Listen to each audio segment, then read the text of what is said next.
Hello दोस्तों, good morning. आप सबका हमारे बायो स्टडी वर्ल्ड स्टूडियो में स्वागत है। आज हम आप लोग को पढ़ाएंगे जीव विज्ञान। क्या पढ़ाएंगे?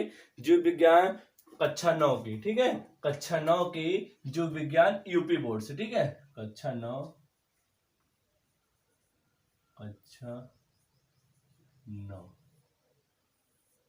की जीव विज्ञान।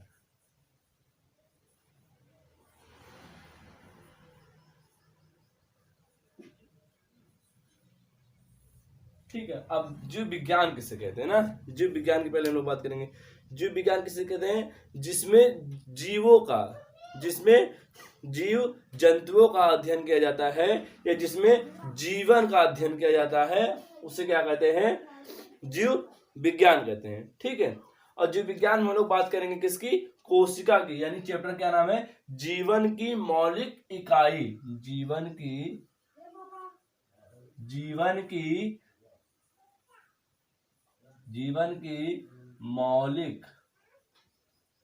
मौलिक इकाई। जीवन की मौलिक इकाई। ठीक है, जीवन की मौलिक इकाई। ठीक है, और जीवन की मौलिक इकाई में किसके बारे में बात करेंगे? कोशिका की बात करेंगे। किसकी? कोशिका। ठीक है, कोशिका क्या होती है? कोशिका किसे कहते हैं? कोशिका जो होती है शरीर की संरचनात्मक एवं क्रियात्मक इकाई होती है। ठीक है, या शरीर की या जीवित जीव की या सभी जीवित जीव की क्या होती है? एक यूनिट होती है, यानी ये एक छोटी इकाई होती है। ठीक है, जिस प्रकार हमारा घर बना होता है एक छोटे छोटे ईंटों से मिलकर। मान लीजिए हमारा घर है और उसमें जो ईंट लगा है, जो ईंट लगा है, एक ईंट, वो क्या है? सेल। और कई ईंट मिलकर क्या बना है? एक कमरा बना है। उसी प्रकार ढेर सारे कोशिकाएं मिलकर क्या बनाते हैं? जीव, यानी कि शरीर का निर्माण करते हैं। ठीक है, कोशिका किसे कहते हैं? शरीर की संरचनात्मक एवं, लिख दे रहे हैं हम, शरीर की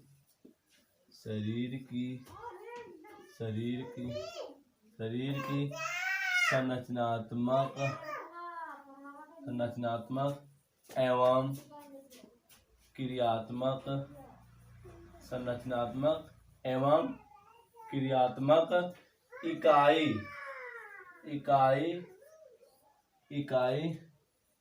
को कोशिका कहते हैं। आई बात समझ में? कोशिका किसे कहेंगे? शरीर की संरचनात्मक एवं क्रियात्मक इकाई को क्या कहते हैं? कोशिका कहते हैं। कोशिका जो होती है शरीर की क्या होती है? मूल इकाई होती है, यानी कि एक यूनिट होती है। ठीक है, जो हमारे बॉडी की है या हमारे शरीर की जो सबसे छोटी इकाई जो है वो क्या है? कोशिका है। और कोशिका की खोज सर्वप्रथम किसने किया था? कोशिका की खोज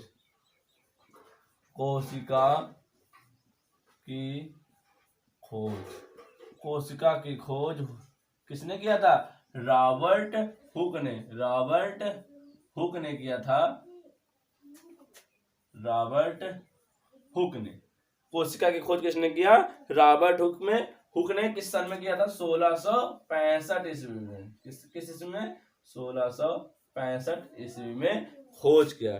ठीक है, अब देखिए एक साइंटिस्ट जिनका नाम था क्या था? रॉबर्ट हुक, जिन्होंने जीवित कोशिका की खोज नहीं की थी, मृत कोशिका की खोज की थी। जबकि जीवित कोशिका की खोज एंटोनी वान लीवेनहॉक ने किया था, जो कि खुद के सूक्ष्मदर्शी से बनाया हुआ था। ठीक है, स्वयं से सूक्ष्मदर्शी बना के उससे डिस्कवर किए थे। ठीक है, ये बात कर लिया हम लोग कोशिका की बात। ठीक है, अब देखो कोशिका के अध्ययन को क्या कहते हैं? कोशिका के अध्ययन को कोशिका विज्ञान कहते हैं। ठीक है, द स्टडी, यानी कि कोशिका के अध्ययन को विज्ञान कहते हैं। ठीक है, और जो कोशिका विज्ञान टर्म किसने दिया था? किसने प्रतिपादित किया था? हर्टविग ने। किसने? हर्टविग ने प्रतिपादित किया। ठीक है, कोशिका के जनक किसे कहते हैं? रॉबर्ट हुक की भी कहते हैं, क्योंकि उन्होंने उसकी खोज की थी। ठीक, अब हम लोग बात करेंगे ये सब तो हो गया। आइए अब हम लोग बात करते हैं कोशिका की विशेषता। ठीक है, अगली हेडिंग की बात करते हैं कोशिका की विशेषता। कोशिका की विशेषता, कोशिका यानी कि कोशिका की क्या क्या विशेषताएं होनी चाहिए ना।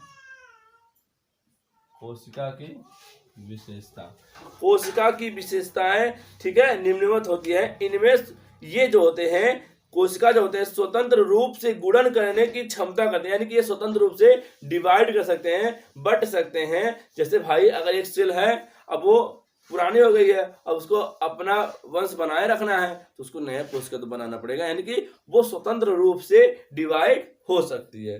ठीक है, पहली विशेषता ये हो गई। पहली विशेषता क्या हो गई? पहली विशेषता क्या हो गई? इनमें स्वतंत्र रूप से गुणन करने की क्षमता होती है। इनमें स्वतंत्र रूप से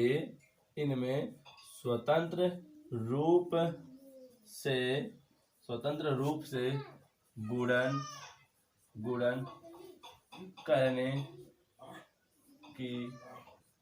करने की क्षमता होती है, यानी कि डिवाइड होने की।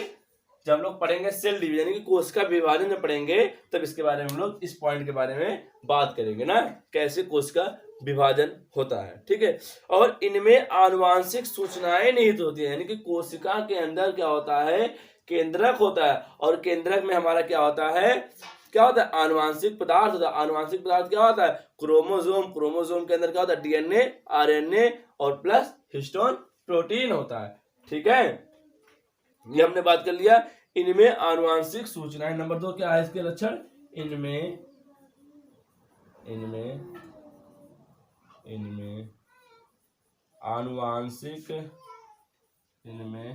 आनुवांशिक सूचना निहित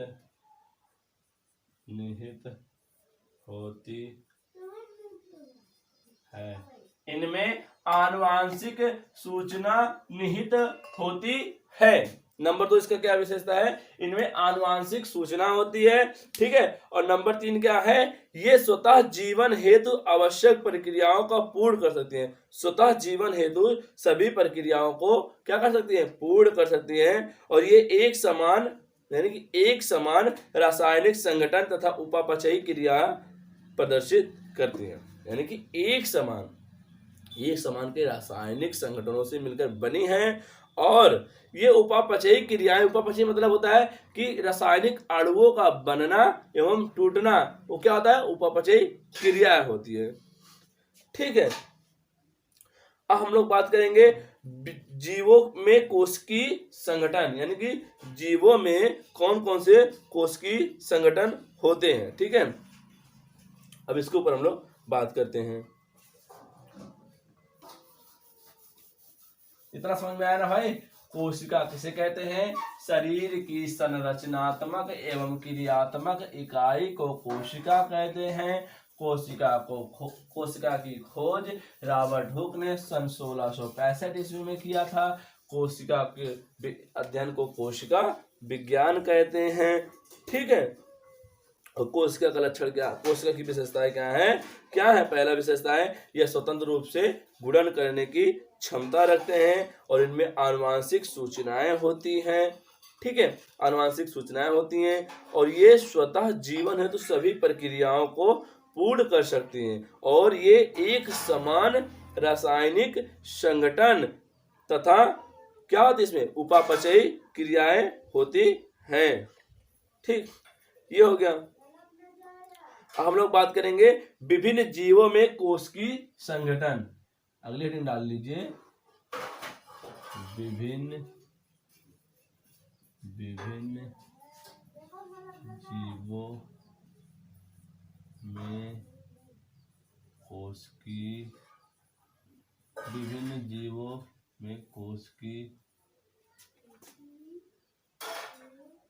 संगठन। ठीक है, कोशिकीय संगठन देखो, जीवों में उपस्थित कोशिकाएं की संख्या के आधार पर इन्हें निम्न 2 वर्गों में बांटा गया है। कितने वर्गों में? विभिन्न जीवों के उनके उपस्थित कोशिकाओं के संख्या के कोशिकाओं की संख्या के आधार पर, यानी कि कोशिकाओं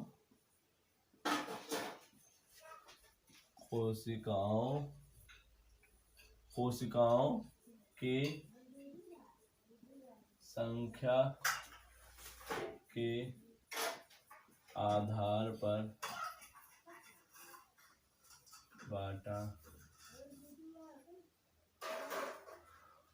गया है। किसके आधार पर? कोशिकाओं के संख्या के आधार पर विभिन्न जीवों की कोशिकीय संगठन को 2 भागों में बांटा गया है। पहला क्या है? एक कोशिकीय जीव तथा दूसरा क्या है? बहुकोशिकीय जीव। ठीक है, पहला क्या है? एक कोशिकीय। ऐसे ही क्लियर हो जा रहा है, जिनकी बॉडी यानी कि जिनकी संरचना एक कोशिकीय की बनी होगी, एक कोशिका की बनी होगी, उसे एक कोशिकीय, और जो बहुत सारी कोशिकाओं से मिलकर बने होंगे उनमें बहुकोशिकीय।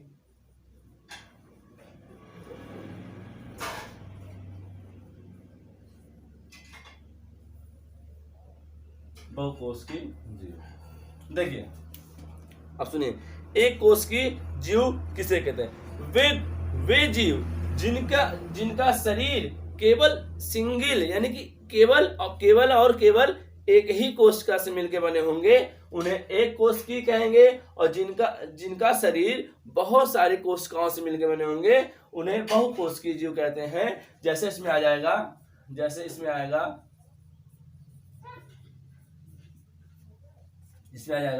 केचुआ, मेढक, मनुष्य आदि।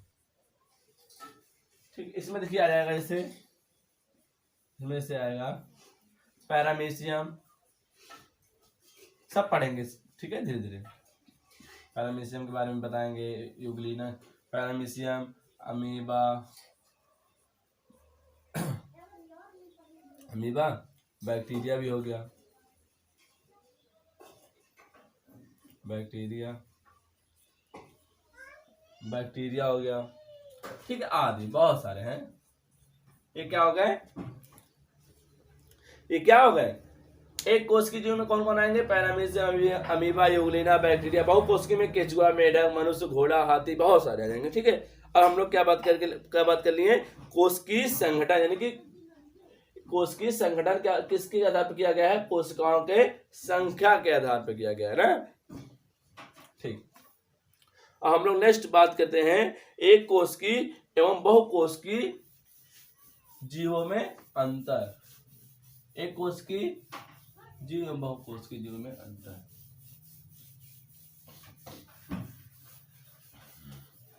ठीक, देखिए, एक तरफ हम लोग डालेंगे एक कोशिकीय जीव, एक तरफ डालेंगे बहुकोशिकीय। एक कोशिकीय और दूसरी तरफ बहुकोशिकीय। पहला तो इसका डिफिनेशन ही लिख लेंगे हम लोग। क्या लिख लेंगे? डिफिनेशन ही लिख लेंगे। क्या लिख लेंगे? परिभाषा। जिन जीवों का शरीर एक कोशिका से मिलकर बना होगा उसे एक कोशिकीय कहेंगे, और जिनका बहुत सारे कोशिकाओं से मिलकर बना होगा उसे बहुकोशिकीय कहेंगे।